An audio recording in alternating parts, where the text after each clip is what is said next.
Selamat pagi. Apa kabar kalian hari ini? Semoga kalian dalam keadaan yang sehat-sehat, sehat walafiat, dan semoga kalian belum bosan belajar di rumah ya. Jadi hari ini kita akan mempelajari mengenai materi yang baru, yaitu materi statistika. Nah, statistika ini saya kira sebagian kalian sudah sering mendengar tentang kata statistika. Statistika ini mungkin sebagian kalian sudah sering dengar ya, atau paling tidak kata statistik.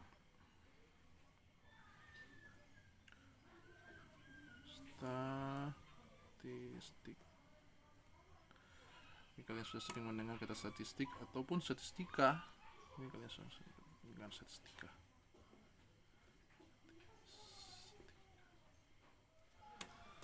Tapi menjadi pertanyaan sebelum kita lanjut di materi yang baru, apakah ini statistika dan statistik ini sama? Sama enggak itu dua? Untuk menjawab ini, mari kita buka slide materi kita.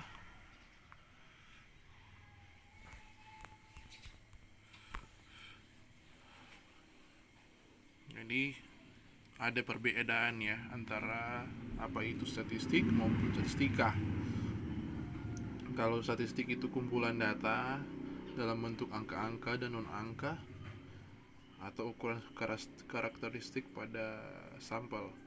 Mungkin kalian sering melihat tuh yang di papan tulis kalian atau di sekitar kelas kalian ya, tulisan misalnya kelas misalnya 8A, jumlah laki-laki sekian misalnya, jumlah perempuan sekian. Itu kan ada digambarkan, itu ada yang berbentuk dalam bentuk diagram dan sebagainya. Itu ada juga misalnya di kelas 8B misalnya, jumlah siswa yang beragama Kristen, jumlah siswa beragama Islam sekian, kemudian digambarkan dalam bentuk diagram. Nah, itu dinamakan dengan statistik. Apakah itu statistika? Bagian dari statistika. Karena statistika itu merupakan ilmu yang mempelajari tentang statistik. Ilmu yang berkaitan dengan metode untuk mengumpulkan, mengolah, menyajikan, menganalisa data, dan menarik kesimpulan. Dan ini statistika memang cukup luas dibandingkan dengan statistik. Karena statistik ini ilmu yang mempelajari tentang statistik ini, baik itu dalam mengumpulkan, mengolah, menyajikan, bahkan menganalisa data. Bukan sampai saja itu, kita bisa menarik kesimpulan lewat data yang telah kita olah tadi, kita kumpulkan, kita olah, telah kita sajikan, bahkan kita telah analisa. Contoh yang umum yang bisa berikan pada kalian misalnya kelas 8C misalnya. Setelah kalian kumpulkan, ternyata jumlah siswa di kelas kalian ada 30 misalnya. Kelas 8C jumlah siswa 30. Kemudian setelah kalian kumpulkan kan data udah 30. Kemudian kalian olah. Setelah kalian olah, kalian dapati bahwa ternyata jumlah siswa laki-laki ada 15 siswa. Kemudian jumlah siswa perempuan ada 15 juga siswa. Nah, kemudian kalian sajikan bisa dalam bentuk diagram seperti yang telah kalian lihat di hiasan kelas kalian di pinggir-pinggir, di samping-samping itu ada kan tuh yang diagram ada diagram batang, ada diagram lingkaran dan sebagainya. Setelah kalian olah, kemudian kalian sajikan dalam bentuk diagram seperti yang terjelaskan tadi. Kemudian kalian analisa. Setelah melihat data 15 siswa laki-laki, 15 siswa perempuan di 8C. Nah, kalian bisa menarik kesimpulan, ternyata jumlah siswa laki-laki dan perempuan di kelas 8C itu sama, atau rasionya sama. Jadi saya kira itu untuk statistik dan statistika. Kalau ada pertanyaan silakan nanti bertanya. Kita lanjut di populasi dan sampel. Nah, populasi adalah keseluruhan objek pengamatan yang diteliti, sedangkan sampel adalah himpunan bagian dari populasi. Contoh, misalnya di kelas 8 di SMP kita, di SMP Negeri 2 Belang. Populasinya siswa SMP Negeri 2 Belang. Sampelnya seluruh siswa kelas 8 SMP Negeri 2 Belang. Jadi ini sampel ini himpunan bagian dari populasi gitu.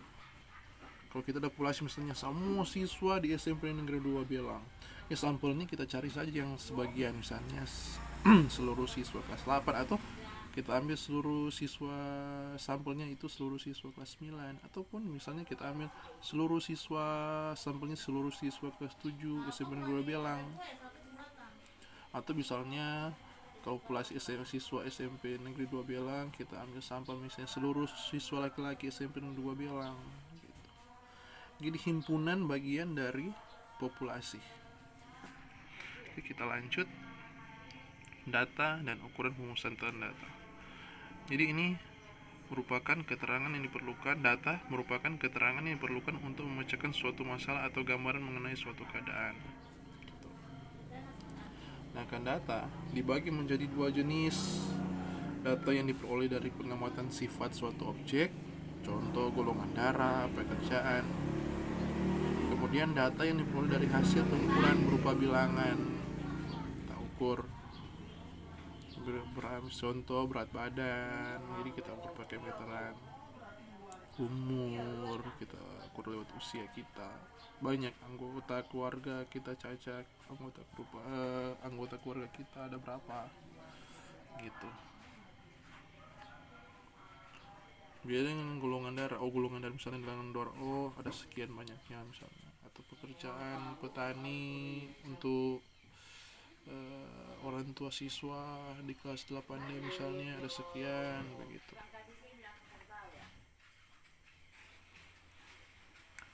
Nah, pengumpulan data ini merupakan tahap awal dalam kita melakukan kegiatan statistik.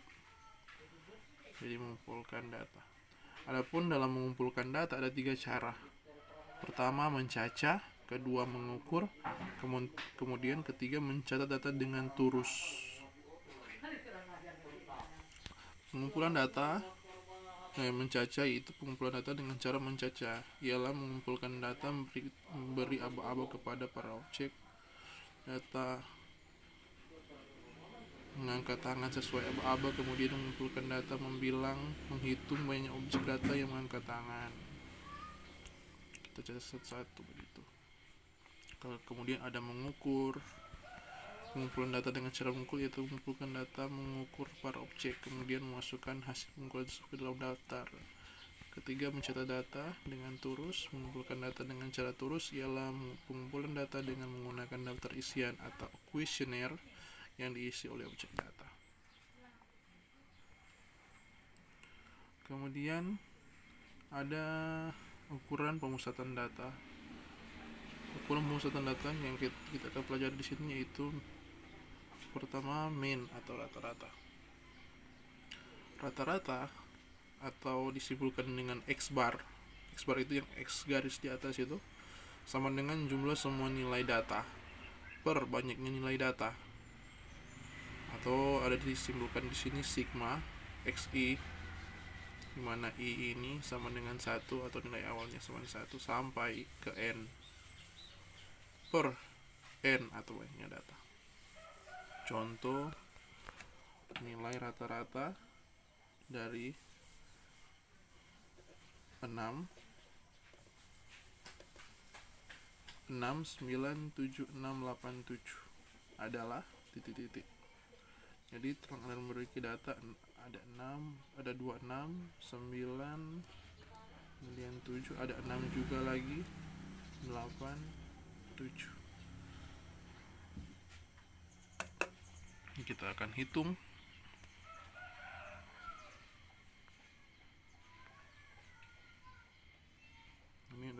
nilai yang kita telah dapati tadi di soal. Kalau kita lihat ini ada nilai-nilai. Kalau kita coba jawab,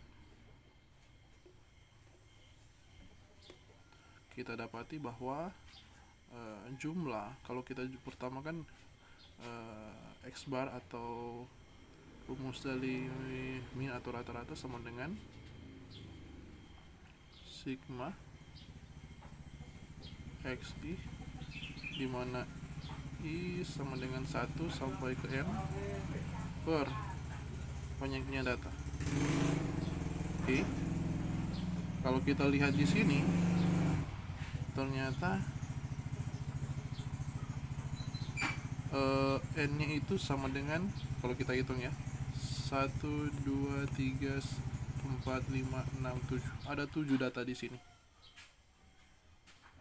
Kemudian kita akan jumlahkan.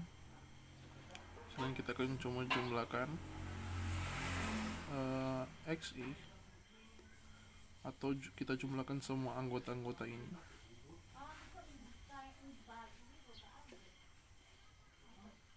Kita dapati bahwa sama dengan 6 tambah 6 tambah 9 tambah 7 tambah 6 tambah 8 tambah 7. Kalau kita hitung itu kita dapatkan 49. Sekarang kita masukkan di rumus. Kita masukkan di rumus sama dengan, ini kan jumlah seluruh data, dapati bahwa 49.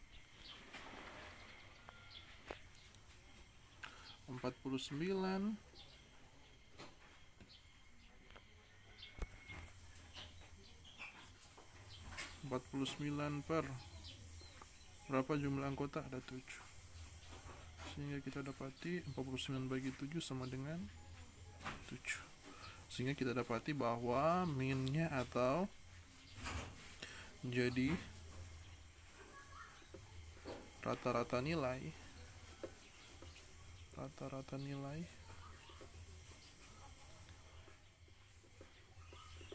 adalah 7. Ini rata-rata dari ini semuanya sama dengan 7. Oke. Sekarang yang menjadi ukuran pemusatan data berikutnya yaitu median atau nilai tengah. Median adalah nilai tengah data yang diurutkan dari terkecil sampai terbesar atau sebaliknya. Jadi kita urutkan dulu data-data, kemudian kita cari nilai tengahnya. Ini ada contoh, tapi tidak mengapa kita ambil ulang contoh yang tadi.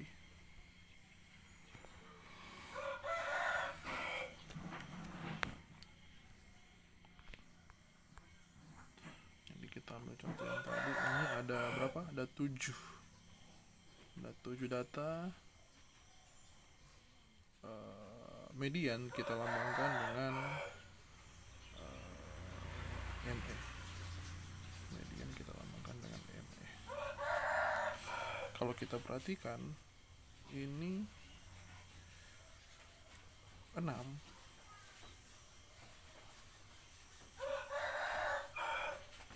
Ini 6 ini. 6 9 7 6 8 7. Kalau kita lihat di nilai mengambil mediannya, kita pertama-tama kita harus urutkan. Kita urutkan dari bilangan yang terkecil sampai bilangan yang terbesar. Sehingga kita dapati 6 ada 3 ya, 6. Kemudian angka berikutnya 7 ada 2. 7, 7, kemudian 8 ada 1, yang terakhir adalah 9. Kalau kita hitung sini, ini U1, U2, U3, U4, U5, U6, suku ke-6, ini U7. Kalau kita mengambil nilai tengahnya, kita dapati bahwa dia tepat berada di, ini kan tengahnya, berada di tepat di U4. Di tempat di U4, sehingga kita dapati bahwa ME atau median dari nilai yang ini sama dengan 7.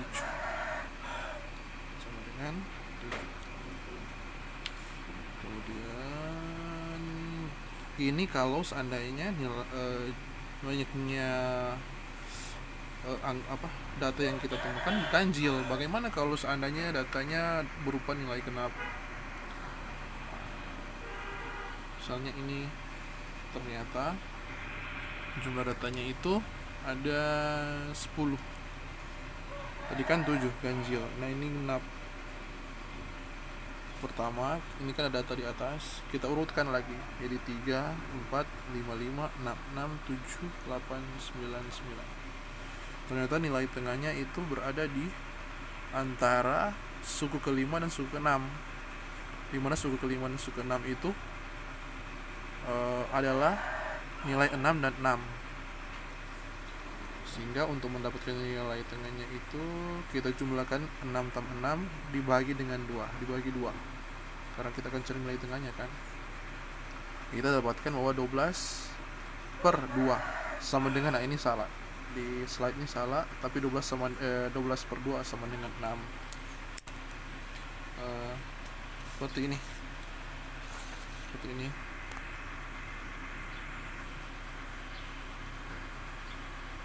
Ini 6 tambah 6 per 2 sama dengan 12 per 2 sama dengan 6. Bukan 2 ya, seperti yang slide tadi agak salah perhitungan.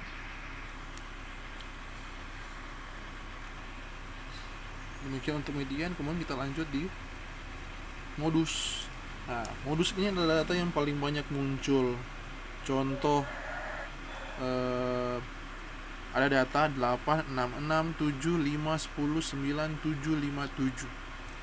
Nah, supaya kita bisa melihat mana data yang paling banyak atau datum yang banyak, kita urutkan sehingga kita dapati bahwa 5, 5, 6, 6, 7, 7, 7, 8, 9, 10. Nah, data yang paling banyak muncul atau modus adalah 7, karena 7 ada 3 kali muncul. Sedangkan yang lain yang paling banyak ya 5 dan 6, itu cuma 2 kali muncul. Jadi sekali lagi, jadi data yang paling banyak muncul adalah 7. Itu modus. Kemudian kalau kita kembali di data yang tadi,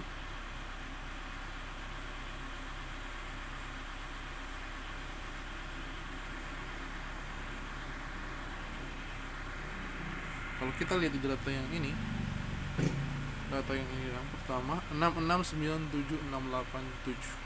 Kalau kita urutkan kita dapati yang ini 6, 6, 6, 6, 7, 7, 8, 9.